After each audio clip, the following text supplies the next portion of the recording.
Hi there, my name is Philip. I'm from inFlow's customer support team, and today I wanted to quickly show you how you can create a sales order. The steps are the exact same whether you're using inFlow manufacturing like I am or inFlow inventory product. So just follow along and we'll get that done. You can see we're already on my homepage here, and on the right hand side we've got this nice little sales section. From here I can click on sales orders, sales quotes, or customers, or if I click on this plus button, it'll give me the option to create a new sales order or a new sales quote. If we're not on the homepage, we do have this handy menu bar on the side that you can access anytime. We have the exact same information, so the little $ here shows me our sales orders, sales quotes, and customers. Or if I hover over the plus button, I can actually click on create a new sales order. This is going to open up a window where I can select which customer I want to sell to. If you don't have the customer in your system already, you can start by clicking create a new customer, but today we're going to sell to none other than Bruce Wayne or Batman himself, so I'm going to select him. Now we are in our sales order and we're going to see all the pre-populated information for Bruce Wayne that I have in the system. This includes things like his contact name, a phone number, an email, and we can have any addresses set up for them as well. Below here, I'm going to see a location on the sales order. Currently, I'm set to warehouse. This is going to set the default for where my products are being fulfilled from. If you have different locations, you can select a different one. So if I'm selling out of perhaps my Toronto location, I could select that location instead. On the right-hand side, you're going to see some other useful information. So if you have PO numbers that are like a tracking or some kind of verification system, you can enter those here. You can also choose whether this order is supposed to be shipped to the customer or if it's something that they're actually picking up, again, like in a retail setting. In this case, we're going to ship it, which does change the workflow for your sales order a little bit.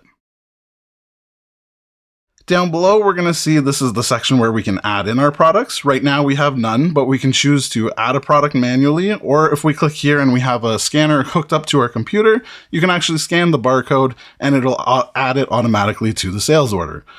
I'm going to click add product here, and you can either scroll through your list of products and find the product that you want, or type in exactly what you're looking for. Batman today needs some supplies, so he's going to buy some more batarangs, which is a product I already have set up in the system. You can change the quantity and as well the price of the product right here from the sales order. This is also going to give you your subtotal and change your totals down here on the right-hand side. Now, right now, you'll notice that our subtotal is the exact same as our balance because we don't have any taxes set up on this. Further down on the left-hand side, you'll see we have a taxing scheme spot. And I'm going to actually add in, so Batman's from Gotham, so we've got Gotham City, which only pays 7% tax. I wish that Ontario was like that too. Selecting this taxing scheme will automatically change my subtotals right here, and you can see that my GC tax has now been added in there, and I've got my new updated balance. At the top, you'll notice that we actually don't have an order number yet. This gets auto-populated when we hit save, or if you have a number that you need to put in, you can enter that now. I'm going to hit save, and we'll see that this was now auto-generated as sales order number 9.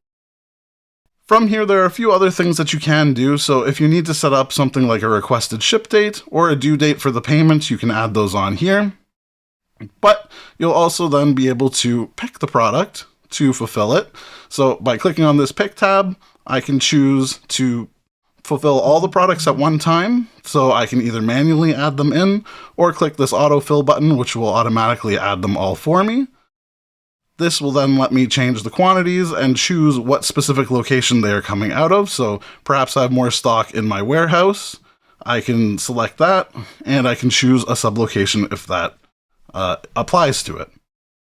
Here you can also change the pick date, so this is going to talk about what day it's actually coming out of your inventory, so this can be very important if it's not the same day that you made the order.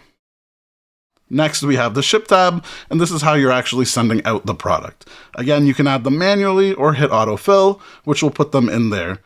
Here the main thing that you can do is add in different box numbers if they're being sent on multiple boxes, and clicking on details you can enter in your shipping information like which carrier or which tracking numbers were used. We'll save again.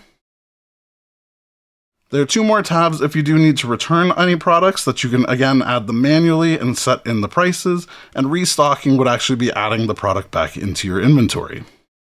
Now back on the main sales order, tab, you can see that we have different statuses. Because we fulfilled it, it's already been updated as fulfilled, but we're still uninvoiced and we still have a balance owing.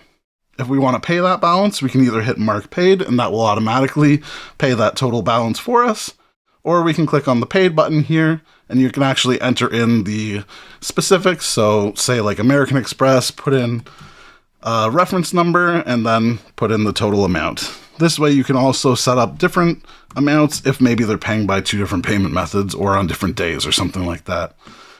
As soon as I hit OK, we'll see that my balance is now 0 and I can hit save. My statuses will now have all updated and I've got fulfilled, paid, and it's pretty much all set.